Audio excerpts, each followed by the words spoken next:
All right, Bradley, we're here to talk about your journey from Uber to Mylance. So can you tell me what problem did you solve for Uber? At Uber, I worked across the rides, eats, and freight business in the 4 years I was there. So I was on the operations side. I was managing 9 markets in the North Carolinas for the rides business.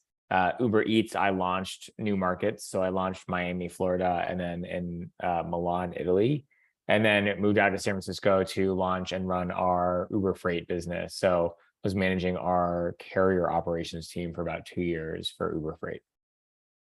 It's amazing. So can you give me an example, a tangible example of one of these projects? Yeah, I think Uber Eats is the easiest one where I was basically sent to Miami and I had to get the market live. So that included compiling a team that could help me. And then we had to onboard 100 restaurants that were onboarded onto the platform. We had to build out an eater marketing plan. So how are we going to reach all the actual users on the consumer side? And then we had to get the couriers set up as well. So all the people that are actually delivering you the food, we had to get over 1,000 of them onboarded and ready to go. Not to mention all the back end stuff, right? We had to get all the tools set up, the pricing, just kind of everything organized so that when we pressed go, the whole three-sided marketplace would actually operate seamlessly. So that whole thing was done in about 6 weeks. Wow, that sounds fun and challenging. So Yeah. my next question, yeah, it's what made you go from working as a full-time employee at Uber to starting your own independent consulting business?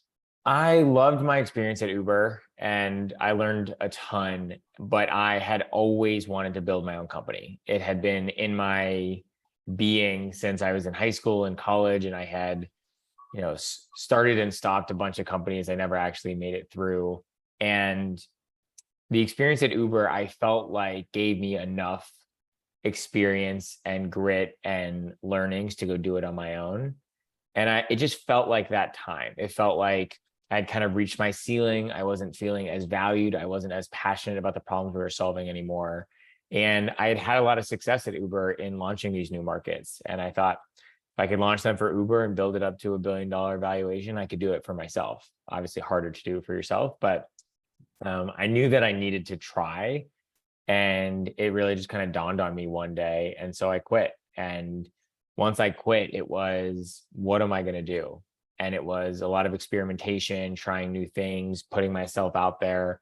And a lot of good things happened when I did that. And I think that's probably one of my biggest lessons leaving Uber was throw things at the wall and see what sticks. And for me, what stuck was a big consulting business, which ended up obviously changing my life. But I also bought and sold a small e-commerce company. I started a few blogs that went nowhere. I started a tech company, a travel company with a few friends that went nowhere. So a lot of things that went nowhere and some things that went somewhere. And here we are. One thing leads to another. Fantastic. So tell me, how did you get your first client in the consulting business? My first client, what I chose to do, and again, this is a few years ago, I didn't know anything about consulting. I had some inbounds from LinkedIn. They were hiring managers or recruiters looking for full-time folks. And so I just replied back to 12 people and I said, hey, thanks for reaching out. I am open to an opportunity, but not full-time. And if I could help you in a part-time capacity, is that available here? And 11 people either said no or didn't respond to me. And one person says, that could be interesting. Let me inquire. And one thing led to another there. They were open to it. They asked for a proposal. I made something up. I had no idea what a good proposal looked like. And I had my first consulting client, and it was a great client. It was $25K per month and 25 hours per week. And I was solving a big problem for them. And I loved it. I had all this free time. I was making good money and I could explore these other side projects that I mentioned because of this first client. It was pretty amazing. That does sound amazing. So give us some details. What did this project with this first client look like? How much did you charge? And like at the end, what do you think was the value that you brought to the company? So they were at the time a Series A venture-backed self-driving company. Like they were building self-driving technology, but they wanted to apply the self-driving technology to a food delivery marketplace. So the biggest help that I could provide them was launching this food delivery marketplace, which they frankly had no idea how to do. They had a huge engineering team. but no ops people. And it turned out I really was such a good fit for them because of my Uber Eats launch experience. I had done exactly what they needed to do already for a $1 billion company, right? So I was like, I know the exact playbook. I know the mistakes to avoid. And so I think that's part of the reason it was such a good fit. So when I did some crazy calculation at the time and came up with $267 per hour, and when I included this as part of my pitch, I don't know quite what they were thinking, but they were just like, that's a little high. We can do 250 per hour. And I was like, done. And I wrote it into the clause that there'd be a minimum number of hours per week. So I knew that at least there'd be a floor on my income. It's not like they would just like have a 0 hours or 2 hours in a week. And so that's what I ended up charging them. That's the problem that I was solving for them. And the end of the day, we did get the food marketplace launched. So we launched the food marketplace, and then we were trying to figure out how to grow it, how to optimize it. And the self-driving cars are tough because they're not really everywhere. They're not fully equipped to do the job. You need safety drivers. There's a lot of nuance there. But they left with a food delivery marketplace that helped them raise their next round of funding. So they might have paid me quite a bit of money, but I think they raised like $100 million after that. So it was certainly worthwhile for them. Wow, that's amazing to hear. Like you bringing this amazing tangible value to the company as this consultant. All right, so you're doing amazing. You're killing at this consulting business, and you're obviously making a lot of money. So why did you pause this to start Mylance? So I ended up consulting for almost 2 years, and I grew the business and I found more clients. I thought that first client might have been too good to be true. It kind of felt like it was. It was just this random lucky thing, but it wasn't. And I found more clients after that in many different ways. But it had always been in the back of my mind that I did not leave Uber to consult. Consulting for me was something that maybe I will always have going on the side. It's something I really enjoy. It's good money. I love being the expert in providing value to companies. Like, who doesn't? It's so fun. But I wanted to build something that really helped other people and that was created. I love building. I love creating. And so I really wanted to create something tangible that added value to other people. And so I was looking for that thing. I was always looking for that thing during my years of consulting. And I ended up finding it. And I found it really because of my success and passion for consulting, which enabled this flexible life, this part-time work, this could pursue more passion, spend more time with my friends and family, travel wherever I wanted to. So it opened up this world of, wow, I'm really excited about this, and I can help more people do this and build a platform for them. And I could use consulting to fund that dream. So I still kept a client I actually still have a client now, but I really kept some clients here and there. And it really funded the business for the first year while I was, didn't have any revenue or customers and was just trying to bootstrap it.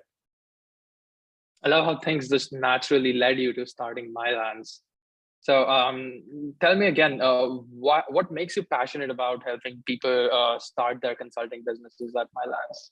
I think there's two parts. The first part is the consulting aspect and what it enables for anyone, right? For me, it enabled, as I said, more free time, the open mind space to figure out what company I was going to build and go test all these different ideas. I mean, it was really cool in that way. Since I've worked with more people, it enables closing a gender pay gap. It enables single moms to spend time with their children, but also work when they're napping. It enables, disabled vets to work only when they're feeling good. It enables people to pursue passions or travel or spend more time with family. There's just what it opens up for people is incredible. And so seeing and hearing these stories it gets me out of bed in the morning. It's very exciting. So that's one, just consulting as a whole and what it enables. But I think the second piece for me is helping someone accomplish their dream. Like when we help someone build a 5-figure per month consulting business, like all of a sudden they're making 15K in 20 hours a week or whatever it is per month. They're like, one of their like life dreams is accomplished. It changes their lives, and they come back to us and they're incredibly thankful, and they'll post on LinkedIn and they'll share testimonials and they'll talk about how it changed their life. And to me, there's almost no better feeling in the world than making that change for somebody else. or helping facilitate, like they have to go do it, but helping facilitate that change and overcome whatever boundary barrier that existed. And so I'm passionate about this way of working that people are fulfilled and happy, and they don't dread Mondays, they don't hate their jobs, they're really like living life and they're loving it. And it opens up such an incredible opportunity for other parts of their life, and I get to help facilitate that. um, I mean, it's very rewarding, and that's why we do it every day. Love this. Okay, final question for you. What has been the most common mistake that you've seen consultants that you've advised make? There's so many. I guess if I have to pick a few, I'm gonna say people work for free or work for super cheap. They think they need to get some experience consulting, they need to wade in the waters. And it just kind of kills me when people spend their most precious time and they're adding so much value to these companies, and they're charging either nothing, that's really the worst, or they're charging like very little, like way under, like a multiple under what they could be getting. And there's a number of reasons why this happens, but at the end of the day, it often comes just from a kind of fear or imposter syndrome, or just kind of holding it's a limiting belief within an individual of just like, can I really charge that? Can I charge it all? So I think that kind of lack of confidence potentially really holds people back. And I don't know if that's a mistake, but it's just something that I see that is really a missed opportunity. And then the second piece is really just almost going for it. And it probably comes from the same place, but a lot of folks are just scared. They're scared to ask for what they want. They're scared to put themselves out there. They're afraid of failure. And it's normal. It's so normal. I had it too, right? I had so many false starts in business. And I finally just said, I'm going to do this. I don't care what it takes. I will do anything. And I'm going to not stop ever, ever. Like, even if I have a bad day or a bad week or a bad month, I'm going to keep going. And I don't know what it takes to get other people there, where they just said, you know what, I'm just going to do this. Like, who cares what anyone else thinks, or what my prior self thinks, or my parents think, or anything else. But I'm going to do this. I'm going to invest in myself. I'm going to take the leap, and I'm going to get the life that I have always wanted. And again, I don't know if that's a mistake, but it's one of the biggest things that holds people back. And it's tough. It's very tough. These are real things that a lot of people face. I would just love to help more people, whether I help them or not. I'd love to see more people overcome this and achieve what they really want. It's amazing. Okay, this has been a blast chatting with you, Bradley. Cool. Yeah. Thanks for having me, Nayesh.